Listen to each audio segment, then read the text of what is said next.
Hey guys, welcome to this week's podcast episode, and I've got a fantastic guest for you today. I'm always scouring the globe looking for stories of inspiration, motivation, wisdom to bring it back and share with the audience. So today I have Nico, and he is an athlete.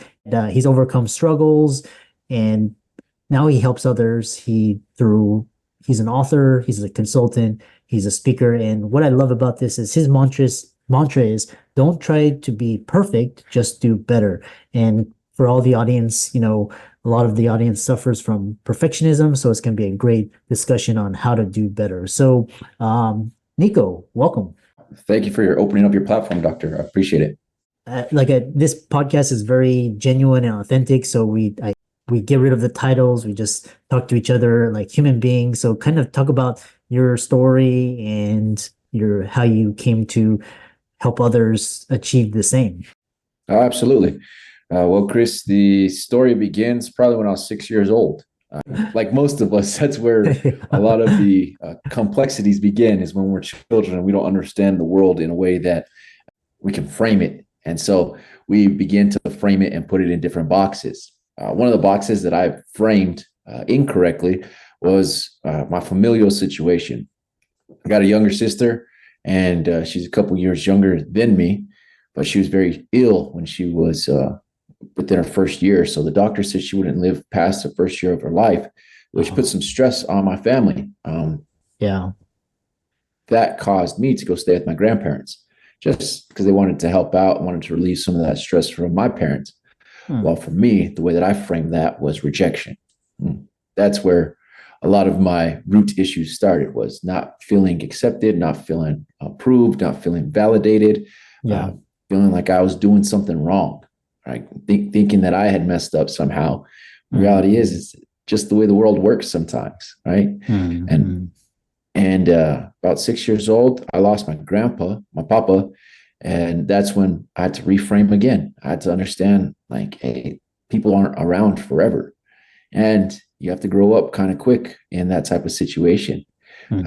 So that's where the story kind of begins. That's where I framed this idea that I wasn't accepted, and I started to do everything that I possibly could to be accepted, right?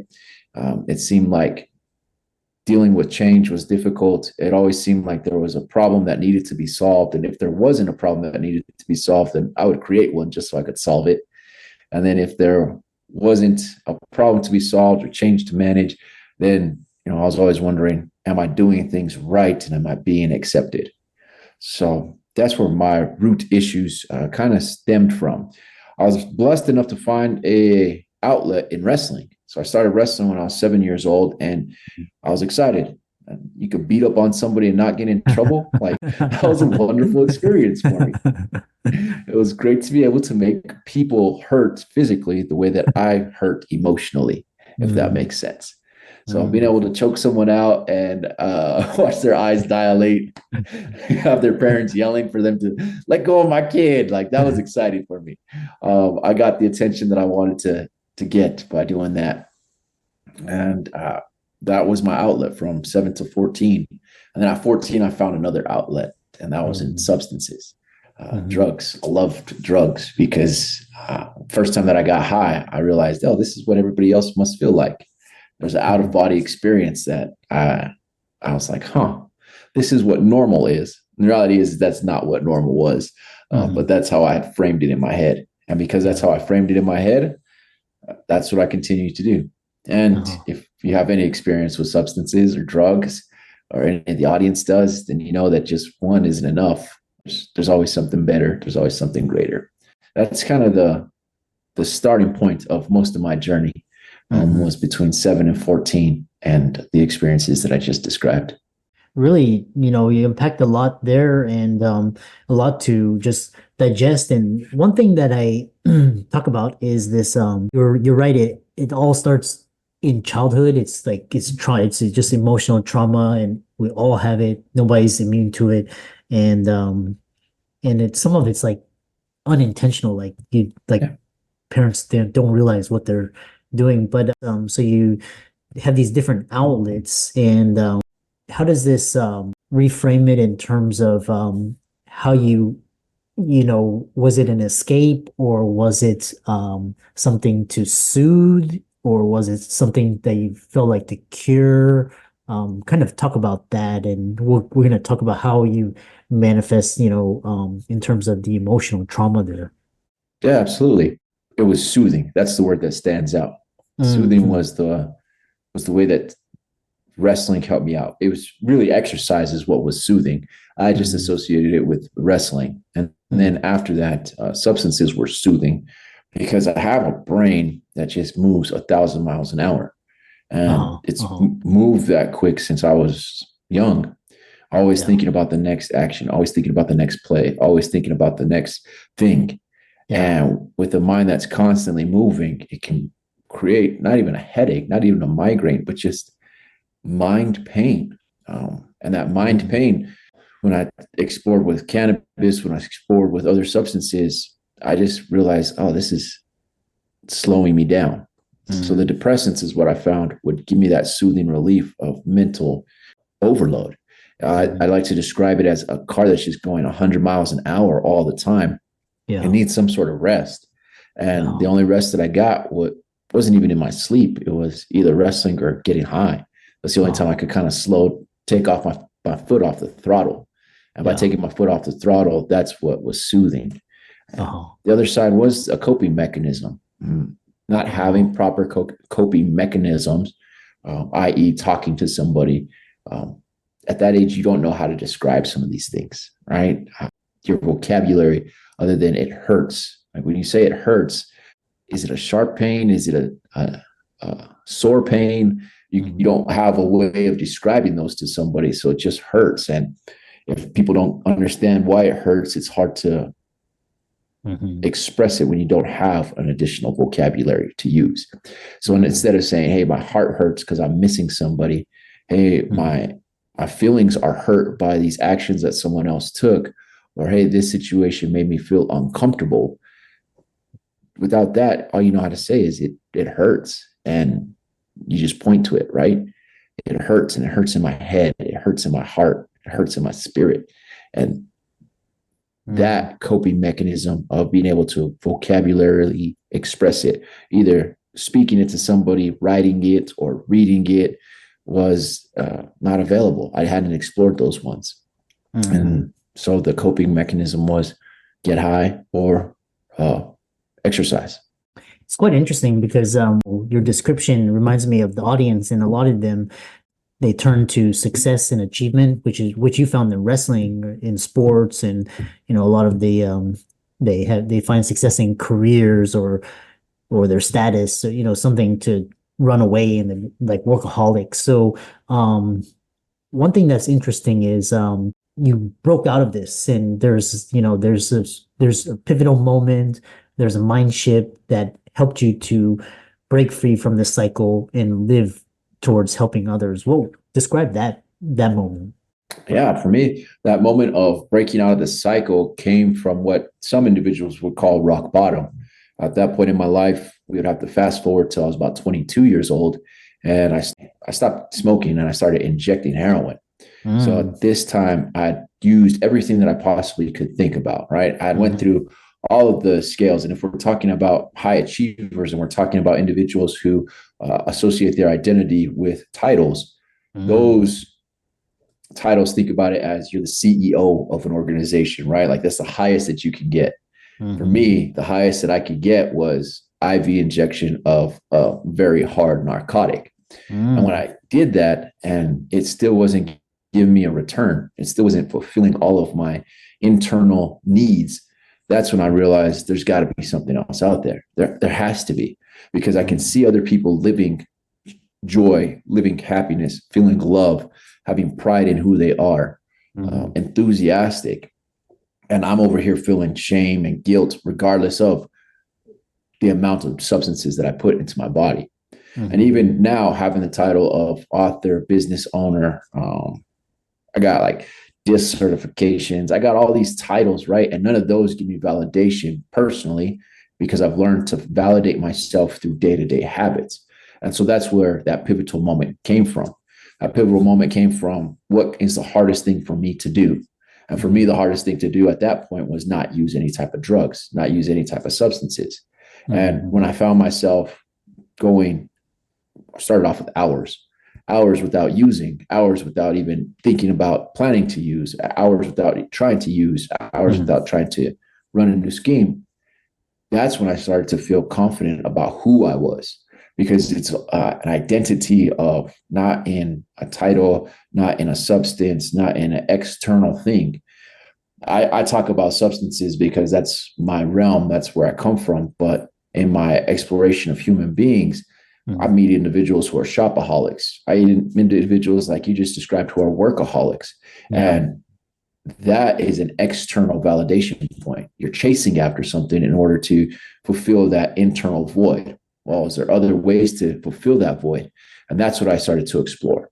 I'd already gone to the full extent that I could do with drugs, and it wasn't giving me anything. So as your audience might be sitting there listening to me, well, I don't do drugs. Great. But are you trying to get to the highest point of your company? Are you trying to get into that next highest achievement? And is that going to make you feel better in your head? And if your answer immediately is yes, I challenge you, is that going to emotionally make you feel better? Is that going to drive your spirit to make you happier? Are you going to wake up in the morning excited once you've made that achievement? Because the achievement doesn't mean anything.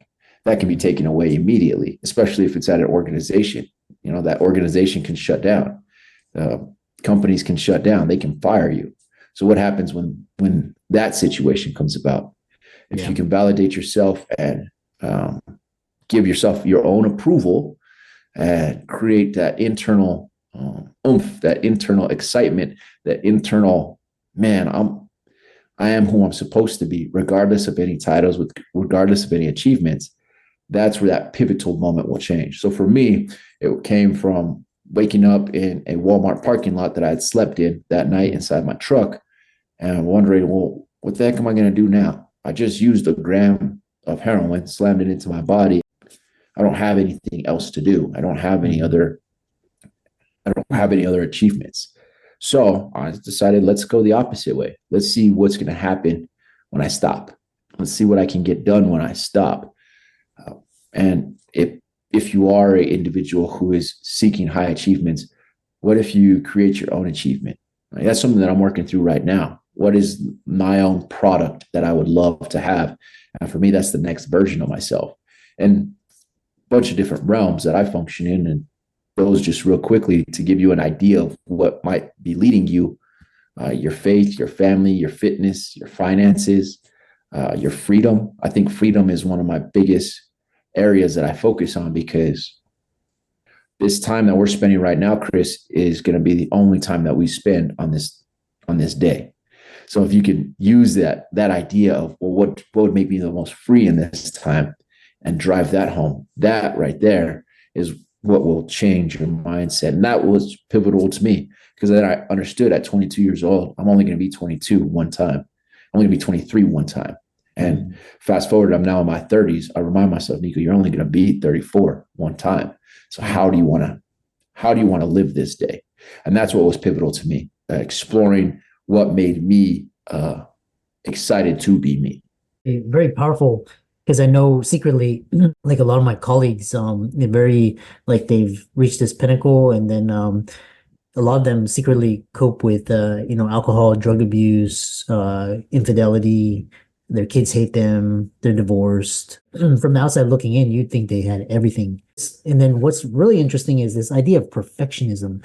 And I've really been fascinated with this idea of perfectionism and this idea of imposter syndrome, because a lot of the audience, because they're so successful, and they think that everything's got to be perfect, like everything has to be before they can take a step, or like every day has to be perfect. And then a lot of them, because of these traumas, they don't feel like they're good enough. They always feel like they're imposters, for, like, especially BIPOC, people of color, minorities, never fit into the racial stereotype. So then they achieve this, but they feel like they don't deserve it. So talk about how you used your process of self-discovery to and help others overcome perfectionism, imposter syndrome, and become their best versions? Absolutely. Let's start with perfectionism. I guess we have to define perfect, because when you can give me a definition of perfect, then we can kind of get a direction of what perfectionism is, right? For me, perfectionism is running a day that I would like to run, if that makes sense. So for me, the most perfect way that I can handle my day is by making sure I do my non-negotiable tasks in the morning. That's what's perfect to me. I don't have to do the tasks perfectly, but a perfect day starts a certain way, right? It doesn't have to have anything included inside of it. And for me, my non-negotiable tasks are prayer. You can supplement that for meditation if you want to, reading and writing, and a workout. Each day they're going to be different because each day you're a different version of yourself. You just had new experiences the last 24 hours. So if you are searching for perfectionism, you're never going to achieve it. You're never going to be the perfect version of you. What you can do is you can take each moment perfectly and string a few moments that are perfect together, and your day just seems to flow. I think for me, perfectionism is the attempt to stay in a flow state when you haven't earned that flow state. That leads me into imposter syndrome. Imposter syndrome is worth, right? Am I worthy of this? As people of color, we don't believe we're worthy of this because of hundreds of years of different phrases that have been put into our DNA.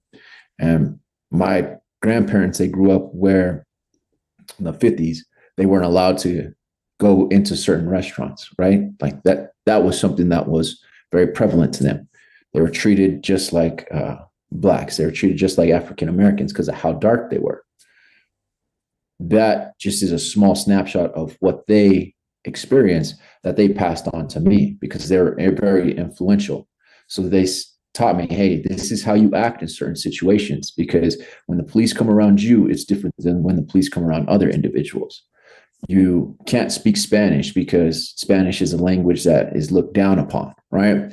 This is where the imposter syndrome comes in, because the worth is below other individuals.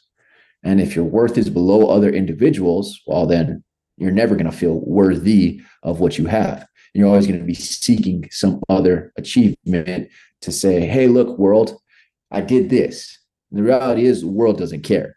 The world doesn't give two sugar honey iced teas and a box of biscuits about you or what you got going on. The world is so self-focused that they want to know how you can contribute to them. So flip that imposter syndrome and flip that perfectionism into a way of, hey, you know what? I'm perfectly going to serve everybody else by being myself. Imposter syndrome is using what you were originally created to do, that little secret that you don't want anybody to know about, that you have like that desire. Like, it might be painting, it might be knitting, it might be being an author, it might be playing the drums. I know a gentleman who went from seven-figure job at a corporate organization to go start a tattoo shop because that's what he wanted to do. That's what he grew up wanting to be. And so anytime that he was going against that little idea, his childlike idea to be a tattoo artist, he felt like an imposter. And when we got down to the root of it, and we found out that, look, he loved the way that tattoo artists got to interact with individuals. He loved that he got to be a part of someone's life. He knew exactly what he needed to do. And since then, he's been able to tattoo people, and it's very good at it. So he makes decent money, and he no longer feels like an imposter because you're being the genuine version of you. You're functioning at a frequency where everybody wants to be around you because you want to be around you. Imposters, nobody wants to be around them because they don't even want to be around themselves. Perfectionists, no one wants to be around a perfectionist because you're going to demand perfection and you can't even produce perfection yourself. If somebody can give me a definition of perfect that they're trying to achieve, I guarantee you that will change over time because of new experiences and exposures that they're going to have. Mm-hmm. So if you could create the perfect moment, which is controlling your thoughts, aligning those thoughts with the actions of what you actually want, then you're going to actually be living a perfect life. Yeah, man, it's so powerful. I wish we had so much more time because there's so much to dissect there. And man, that's just this is why I love this podcast is we bring on and showcase people that just overcome just obstacles and just created wonderful these fantastic insights. How can people? I know you've written a book, you coach others, you help others. How can people reach out to you and find out more about you? Best way to do that is at nohalonm.com. Because I don't believe anybody's supposed to be a perfect angel. My coaching program is called No Halo. If you have social medias, I'm on social media at No Halo NM, or you can shoot me an email. My email is Nico, Nico, that's Nancy Indigo Charlie Oscar at nohalonm.com. And man, for all the audience, let's thank Nico for coming on and giving an inspiring just journey, and as well as these really new ideas on how to overcome perfectionism and imposter syndrome. The role of trauma and guilt and shame. Be sure to give him socials a like and follow, and reach out to him. And with that, thanks so much for coming on. Thank you for having me.